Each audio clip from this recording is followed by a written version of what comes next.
आजच्या व्हिडिओमध्ये मुंबईचे फेमस व्हेज चटणी सँडविच अगदी सोप्या पद्धतीने घरी कसे तयार करायचे ते मी तुम्हाला सांगणार आहे। या सँडविचसाठी लागणारी स्पेशल अशी ग्रीन चटणी आणि सिक्रेट असा सँडविचचा जो मसाला असतो तो देखील आपण या व्हिडिओमध्ये बघणार आहोत, त्यामुळे व्हिडिओ स्किप न करता शेवटपर्यंत नक्की बघा। चला तर मग रेसिपीला सुरुवात करूया।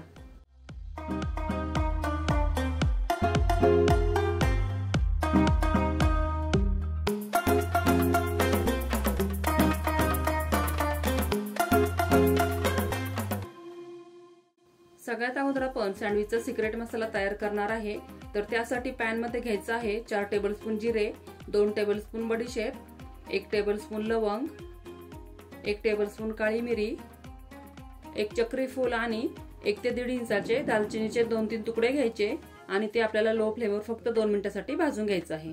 2 मिनिटे भाजल्यानंतर डिश मध्ये काढून थंड होऊ द्यायचं आणि थंड झाल्यानंतर मिक्सर जार मध्ये काढून घ्यायचं।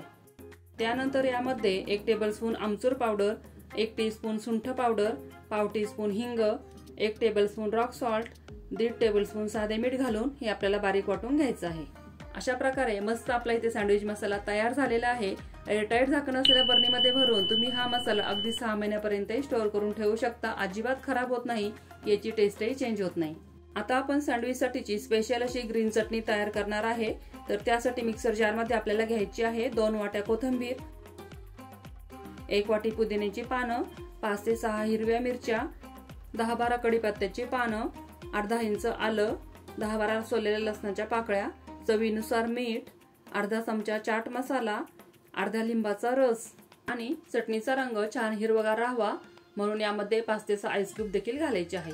आणि त्यानंतर आपल्या चटणीला छान असं बाइंडिंग यावं, चटणी छान मिळून यावी म्हणून ब्रेडचे जे कडेचे स्लाइस असतात जे की कोणीही खात नाही तर ते आपल्याला यामध्ये घालायचे आहेत। इथं मी 2 स्लाइस यामध्ये तुकडे करून घालत आहे आणि आता चटणी वाटण्यापुरते पाणी घालून ही चटणी आपल्याला अगदी बारीक वाटून घ्यायची आहे।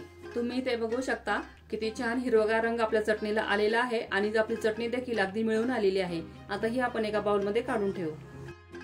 सँडविच तयार करण्यासाठी आपण जी ग्रीन चटणी तयार केलेली आहे ती घ्यायची, सँडविच मसाला घ्यायचा आहे, त्यानंतर बटर घ्यायचा आहे, त्यानंतर कांद्याचे स्लाइस तुम्ही करून घेतलेले आहेत, त्यानंतर उकडलेल्या बटाट्याचे स्लाइस करून घेतलेले आहे, टोमॅटोचे स्लाइस घेतलेले आहे, शिमला मिरची स्लाइस करून घेतली आहे, काकडीचे स्लाइस घेतलेले आहेत आणि ते 2 चीज क्यूब पण घेतलेले आहेत आणि त्यानंतर आपल्याला लागणार आहे ब्रेडचे स्लाइस। सगळ्यात अगोदर आपल्याला ब्रेडला बटर लावून घ्यायचं आहे आणि ते खूप महत्त्वाचं की बटर हे आपलं थोडंसं सॉफ्ट असलेलं पाहिजे आहे म्हणजे ते इव्हनली स्प्रेड होतं।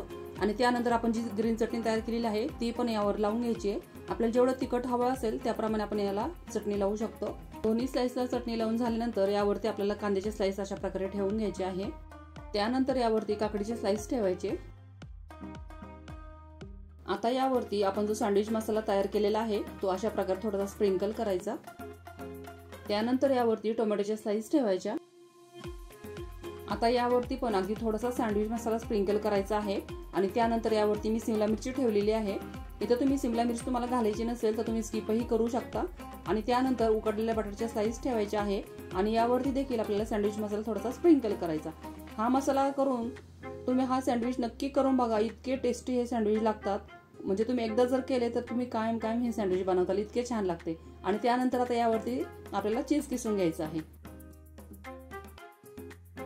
आता दुसरे 2 ब्रेड स्लाइस घ्यायचे, त्याला देखील आपल्याला बटर आणि चटणी लावून घ्यायचं आणि हे तयार केलेल्या सँडविच वरती अशा प्रकारे ठेवायचं आणि वरून हलक्या हाताने आपल्याला थोडंसं प्रेस करायचं म्हणजे ते चिटकून राहतात। तर अशा प्रकारे इथे मी 2 सँडविच तयार करून घेतलेले आहेत आणि आता तुम्हाला चौकोनी किंवा त्रिकोणी जशा शेपमध्ये तुम्हाला कट करायचे असेल ते तुम्ही कट करू शकता।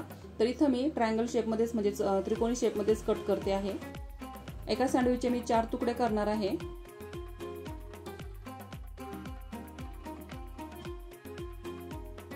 हे सँडविच तुम्ही आता आपण जी ग्रीन चटणी तयार केलेली आहे त्याबरोबरही सर्व करू शकता किंवा सॉस बरोबरही सर्व करू शकता।